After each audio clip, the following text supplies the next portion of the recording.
The live TV, सच सबसे आगे। नमस्कार, मैं हूं रंजीत झा और आप देख रहे हैं द लाइव टीवी। दिन रात हिंदू मुसलमान करने वाले लव जिहाद का एंगल ढूंढने वालों को अदालत से बड़ा झटका लगा है। लव जिहाद का मामला बनाने वाले कोर्ट रूम में बेनकाब हो गए, फ्लॉप हो गए। जज साहब ने बड़ा फैसला सुना दिया, या यूं कह ले कि कोर्ट रूम में लव जिहाद का भांडा ही फूट गया। सच्चाई सामने आ गई और पुलिस का चेहरा भी बेनकाब हुआ है।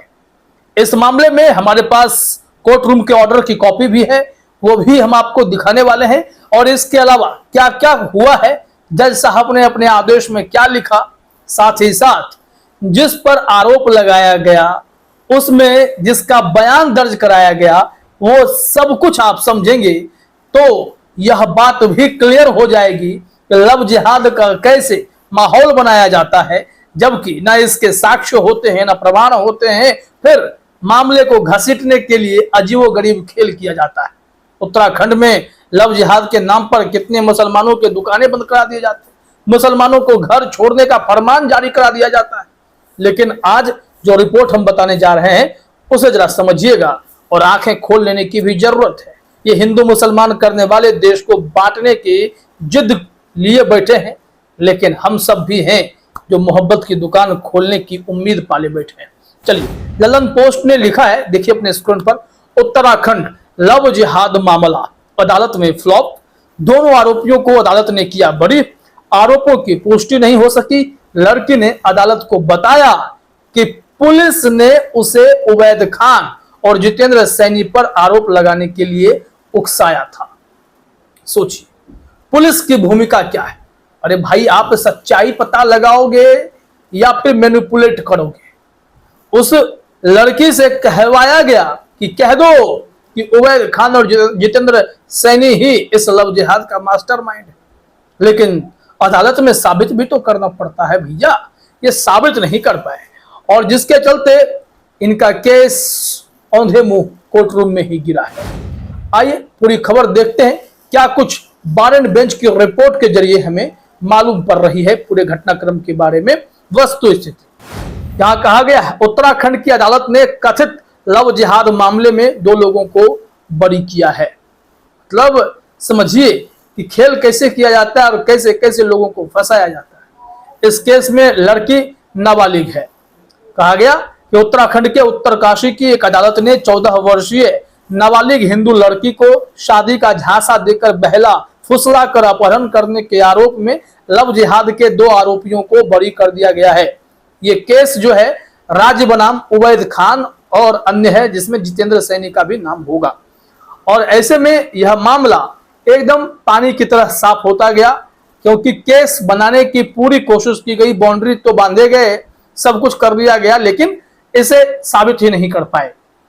कहा जा रहा है कि विशेष न्यायाधीश गुरबख्श सिंह ने कहा कि पीड़ित लड़की ने अपने किसी भी बयान में आरोपी व्यक्तियों का नाम नहीं लिया है और ना ही उसने ऐसी किसी घटना के बारे में कोई बयान दिया है।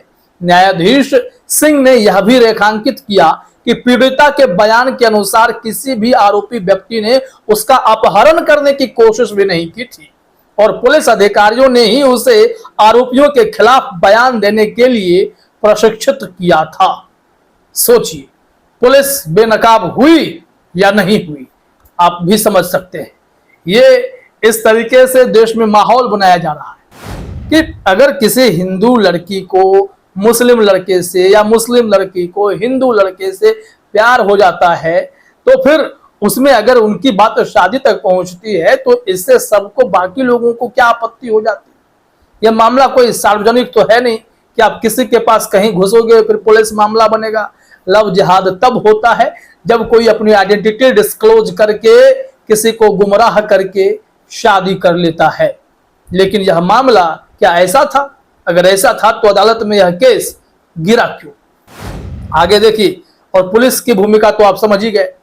कहा जा रहा है, कोर्ट ने जो कहा है वो जरा अपने स्क्रीन पर देखिएगा, एकदम स्क्रॉल होगा, कि कोर्ट ने कहा PW2 अपने संपूर्ण साक्ष्य में अपने साथ अभियुक्त गण द्वारा किसी प्रकार की घटना कारित किए जाने का कोई बयान नहीं करती है और अभियुक्त गण के संबंध में अधिकतम यह कहती है कि उसने अभियुक्त गण से टेलर के बारे में पूछा था और वह अभियुक्त गण के साथ उस टेलर की दुकान पर चली गई और यह भी कहती है कि अभियुक्त गण मुझे कहीं नहीं ले जा रहे थे।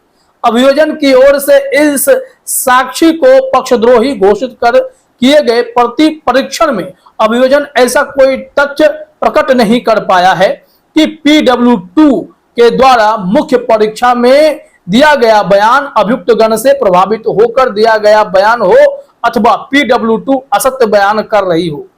यह मतलब समझ रहे हैं कि पूरे खेल में क्या कहा गया है कि उस लड़के के बयान को लेकर जो परीक्षण किया गया या जो अभियुक्त थे, अभियुक्त गण मतलब एक से ज्यादा अभियुक्त जो थे, उनके बारे में भी जो जानकारी हुई है, टेलर का जिक्र किया जा रहा है।